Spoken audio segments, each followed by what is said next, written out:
पुढची महत्त्वाची बातमी, एसटी महामंडळाच्या नव्या अध्यक्षपदाची सूत्र परिवहन मंत्री प्रताप सरनाईक यांनी आज हातात घेतली आणि पहिल्याच दिवशी त्यांना राजशिष्टाचार मोडून अर्थ खात्याच्या प्रधान सचिवांची भेट घ्यावी लागली। या बैठकीचं फलित म्हणजे उर्वरित 44% पगाराची रक्कम देता यावी यासाठी 120 कोटींचा निधी राज्य सरकार तातडीने एसटी महामंडळाला देणार आहे। तसंच पुढच्या महिन्यापासून एसटी कर्मचाऱ्यांच्या पगारासाठी लागणारा निधी हा 1 महिना आधीच एसटी महामंडळाला राज्य सरकार हस्तांतरित करणार असं देखील या बैठकीत सरनाईकांना सांगण्यात आलं। त्यामुळे एसटी कर्मचाऱ्यांचा पगार दरमहा 7 तारखेला होणार असल्याचं आश्वासन सरनाईकांनी दिलं। नेत्यांनी वित्त खात्याच्या लोकांशी अधिकाऱ्यांशी चर्चा करून आजच्या आज ताबडतोब 120 कोटी रुपये जे 44% पगाराचे कर्मचाऱ्यांचे होते ते त्यांच्या खात्यामध्ये जमा करण्याचे आदेश दिलेले आहेत आणि त्यानुसार ते आज जमा होतील।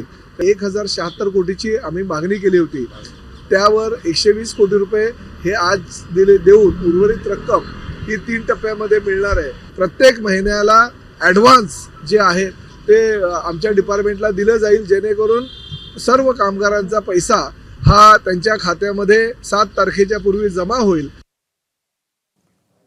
तर आधी महाविकास आघाडी, आता महायुती, पण विषय तोच, फाईल आणि निधीचा। शिवसेना आमदारांच्या फाईली अर्थमंत्री अजित पवारांपर्यंत पोहोचत नाहीत असा दावा राज्याचे परिवहन मंत्री प्रताप सरनाईकांनी केलाय।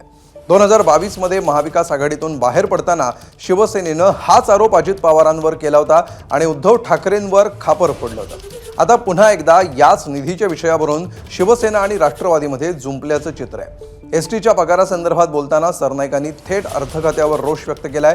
एवढंच नाही तर दर महिन्याच्या 5 तारखेला अर्थ मंत्रालयामध्ये ठाण मांडून बसेन, जेणेकरून 7 तारखेला एसटी कर्मचाऱ्यांचा पगार नियमित होईल असंही त्यांनी म्हटलेलं आहे। तर सरनाईकांच्या या विधानानं शिवसेना आणि राष्ट्रवादीमध्ये सुप्त संघर्ष सुरू असल्याची चर्चा जोर धरू लागली आहे।